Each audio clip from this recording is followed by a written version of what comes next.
ரீசெண்டாக Korean serial ஒன்றுத்துலேருந்து ஒரு scene பார்த்தேன். இந்த ஹீரோயின் வந்து கோமாலேருந்து எழுந்துக்கிறாங்க. எழுந்துக்கும் போது அவங்களுக்கு ஒரு பவர் வருது. என்னன்னா, எதிர்க்க வரவங்க மேலே வந்து ஒரு ஹார்ட் சிம்பிள், அது பக்கத்தில் ஒரு நம்பர்.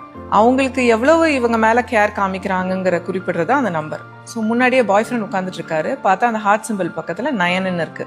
இவங்களுக்கு ஒரே சந்தோஷமாயிடுச்சு. அப்பா, என் பாய் ஃப்ரெண்ட் எவ்வளோ லவ் பண்ணுறான்னு 9 out of 10 இருக்கு அப்படின்னு. கொஞ்ச நேரம் கழிச்சு வந்து ஹை ஸ்கூலில் வந்து ஒன் சைடடாக வந்து இவங்களை லவ் பண்ண ஒரு பையன் வந்து வரான். புக்கெல்லாம் எடுத்துகிட்டு வரும்போது பார்த்தா 90 இருக்குது அந்த ஹார்ட் சிம்பிள் பக்கத்தில். அப்போ தான் இவங்களுக்கு தெரியுது, it's out of 100 the mark, not out of 10ன்னு. 2 பேருக்குள்ளே சண்டை வந்துடுது, ஸ்கூல் ஃப்ரெண்டுக்கும் இந்த பாய் ஃப்ரெண்டுக்கும். அது என்னடா சத்தம்னு சொல்லிட்டு டாக்டர் உள்ளே வராரு. டாக்டர் தலை மேலே ஒரு ஹார்ட் போட்டு 30 இருக்குது.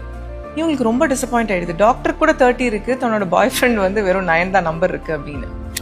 இந்த மாதிரி ஒரு டூல் நம்ம எல்லாருக்கும் இருந்தால் நல்லா இருக்கும்னு நினைக்கிறீங்களா இல்லையா?